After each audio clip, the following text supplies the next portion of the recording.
ఆదాయమే మాత్రమే కాదని ప్రజల ఆరోగ్యం కూడా ముఖ్యమని స్పష్టం చేశారు ఏపీ ముఖ్యమంత్రి సీఎం చంద్రబాబు నాయుడు.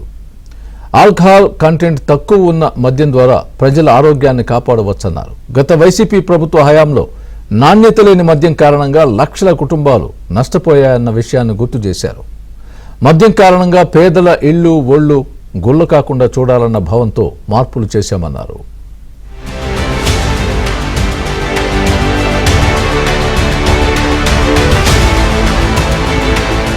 ఏపీలో ప్రస్తుతం ఉన్న మద్యం పాలసీ గడువు తీరడంతో సెప్టెంబర్ 1వ తేదీ నుంచి కొత్త పాలసీ అమల్లోకి రావాల్సి ఉంది.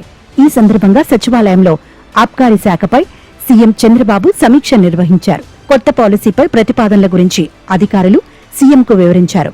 మంత్రివర్గ ఉపసంఘం ఇచ్చిన నివేదిక ప్రతిపాదనల ఆధారంగా కొత్త పాలసీకి రూపకల్పన చేసినట్లు సీఎం తెలిపారు. ప్రస్తుతం ఏపీలో 840 బార్లు ఉన్నాయి. కొత్త పాలసీలో లాటరీ పద్ధతి ద్వారా బార్లకు అనుమతులు ఇవ్వనున్నారు. 50,000 లోపు జనాభా ఉంటే 35 లక్షలు, 5 లక్షల లోపు జనాభా ఉంటే 55 లక్షలు, 5 లక్షల పైన జనాభా ఉంటే 75 లక్షల చొప్పున లైసెన్స్ ఫీజు ఏడాదికి చెల్లించాలనే సూచన మంత్రివర్గ ఉపసంఘం నుంచి వచ్చినట్లు తెలుస్తోంది.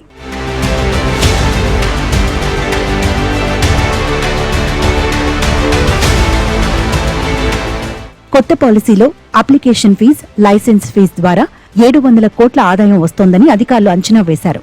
ప్రతి బార్కు కనీసం 4 అప్లికేషన్లు రావాలనే నిబంధనను పెట్టనున్నారు. బార్ పాలసీలో కూడా గీత కార్మికులకు 10% బార్లు దక్కేలా చూడాలని సీఎం చంద్రబాబు స్పష్టం చేశారు. దీంతో లిక్కర్ షాపుల్లో ఎలా అయితే 10% వారికి ఇచ్చారో అదేవిధంగా బార్లలో కూడా గీత కార్మికులకు బార్లు కేటాయించనున్నారు.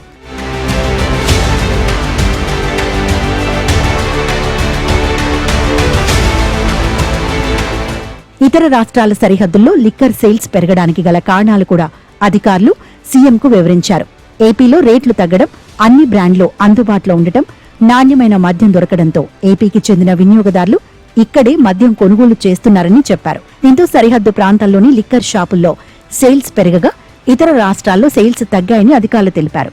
గత వైసీపీ ప్రభుత్వ హయాంలో నాణ్యమైన మద్యం లేకపోవడం, అధిక ధరలు, మంచి బ్రాండ్లు దొరక్కపోవడంతో ఇతర రాష్ట్రాలకు వెళ్లి మద్యం కొనుగోలు చేసేవారని గుర్తు చేశారు. మరోవైపు దీన్ని సొమ్ము చేసుకోవడానికి అక్రమంగా ఇతర రాష్ట్రాల నుంచి మద్యం తెచ్చేవాళ్లని, ఇప్పుడు ఆ సమస్య తొలగిపోయిందని అధికారులు చెప్పారు.